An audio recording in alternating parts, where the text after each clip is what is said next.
नमस्कार मित्रांनो. नुकतेच मध्य प्रदेश लोकसेवा आयोगाने एक जाहिरात प्रसिद्ध केलेली आहे असिस्टंट टाउन प्लॅनर या पदासाठी. तर त्या पदासाठी पात्र व्यक्ती कोण आहेत आणि फॉर्म कधीपासून भरायला स्टार्ट होणार आहेत, त्याची फीज काय आहे किंवा लेट जर भरला तुम्ही काय फीज असणार आहे किंवा ह्याचा अभ्यासक्रम, या सगळ्यांचा विषयी त्यांनी एक नोटिफिकेशन पब्लिश केले त्यांच्या वेबसाईटवरती.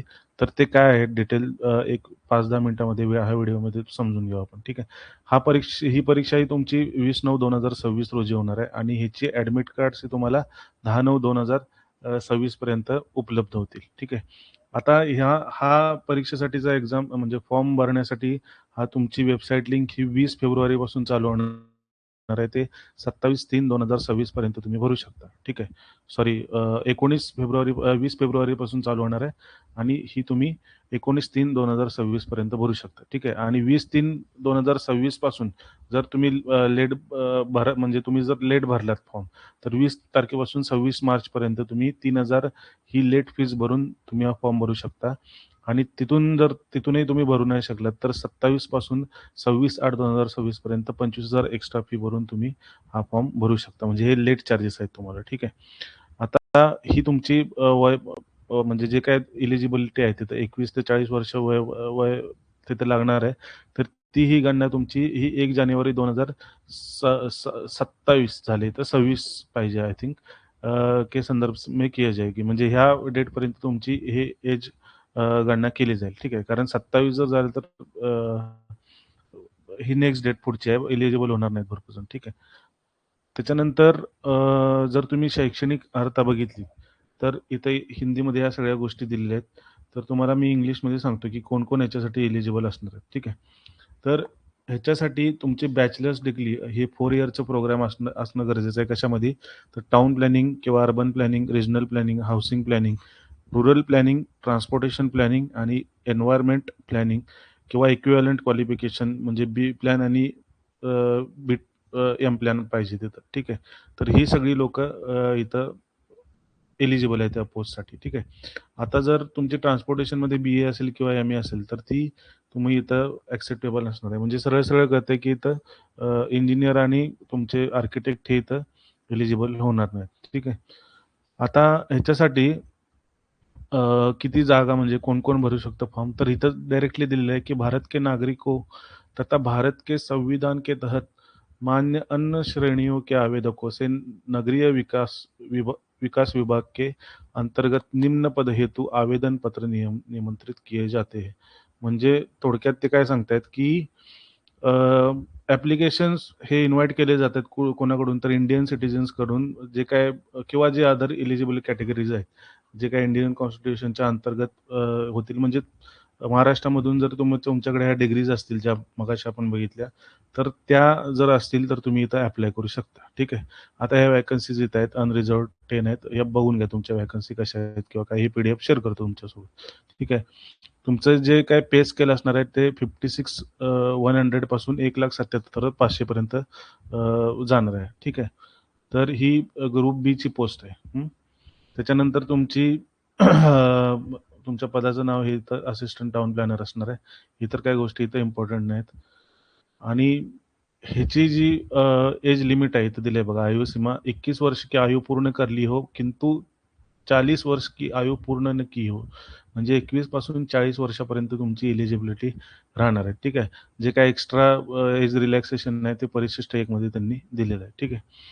आता नेक्स्ट तुम्हाला ह्याच्यामध्ये इम्पोर्टंट जर कुठली गोष्ट बघायची असेल, तर तुमची ही चयन प्रक्रिया म्हणजे ही निवड प्रक्रिया तुमची कशा पद्धतीने होणार आहे, तर तुमची वस्तुनिष्ठ प्रश्नों की ओएमआर आधारित परीक्षा आयोजित की जाएगी. म्हणजे तुमची वस्तुनिष्ठ बहुपर्यायी म्हणजे तो एमसीक्यू बेस्ड एक्झामिनेशन असणार आहे आणि ओएमआर शीटवरती असणार आहे. ठीक आहे. निगेटिव्ह मार्किंग ह्याच्यामध्ये असणार आहे तुमचं.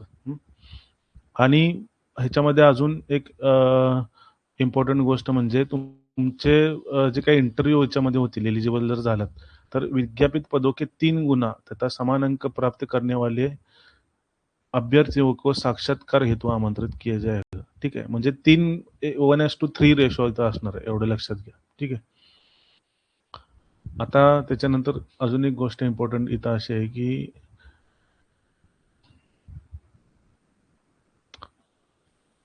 500 पेक्षा जर तुमचे कमी म्हणजे ह्या फॉर्मचे जेवढे काही वॅकन्सीज आहेत 38-39 काय असतील व्हॉटएव्हर, तर त्या वॅकन्सीच्या अगेन्स्ट जर 500 पेक्षा जर कमी फॉर्म आले तर तुमचं डायरेक्टली इथं इंटरव्ह्यू होणार है। ठीक है, अभ्यर्थियों की संख्या 500 से कम होने की स्थिति में, तर अशा कंडिशनमध्ये काय होणार आहे, तर चयन साक्षात्कार के आधार पर होगा, म्हणजे तुमची जी काय तुमची इंटरव्ह्यू असणार हे डायरेक्टली तुम्हाला इंटरव्ह्यूला बोलवले जातील आणि मग त्याच्यानंतर तुमचं इंटरव्ह्यू घेऊन इथं तुम्हाला एलिजिबल केलं जाईल। ठीक आहे, आता किती पद संख्या असतात आणि त्याच्या अगेन्स्ट किती तिथं इंटरव्ह्यूला बोलवतील हा ह्या तक्त्यामध्ये दिलेला आहे, हे बघून घ्या। ठीक आहे,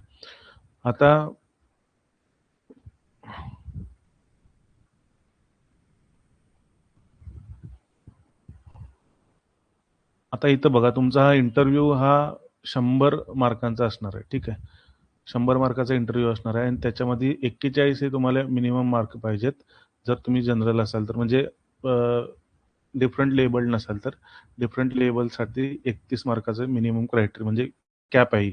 जशी ETPला तुम्हाला 21ची आहे 20.5ची, तशी ही 100 पैकी 41 आणि 31ची कॅप आहे। ठीक आहे, आता जो काही तुमचा अंतिम जी निवड असणार आहे तर ते ह्या सगळ्यांची बेरीज करून होणार आहे। ठीक आहे, साक्षात्कार में प्राप्त अंकों के गुणानुक्रम के आधार पर किया जाएगा, म्हणजे ह्याच्यामध्ये जे मिळतील तुम्हाला इंटरव्ह्यूमध्ये मार्क्स तर त्याच्या बेसिसवरती तुमच्या ह्या निवड प्रक्रिया होईल। ठीक आहे, आणि इंदोरमध्ये इंदौर स्थित परीक्षा केंद्रों पर परीक्षा आयोजित की जाएगी, म्हणजे तिथंच एक्झाम होणार आहे तुमची। ठीक आहे, आता ह्याच्यामध्ये ह्या सगळ्या बाकी तुमच्या ह्या किती फीस भरायची ह्या सगळ्या गोष्टी आपण केल्या डिस्कस। तर ह्या म्हणजे तुमच्या वयोमर्यादेत काय सवलती आहेत तर ह्या गोष्टी बघून घ्या इथं। आता सगळ्यात खाली त्यांनी सिलेबसच्या बाबतीत दिले आहेत।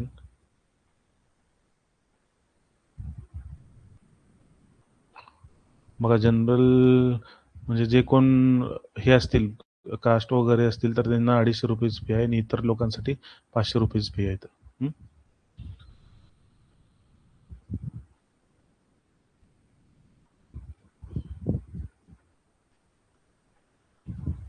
बाकी सगळ्यात जनरल इन्स्ट्रक्शन आहेत त्यांच्या।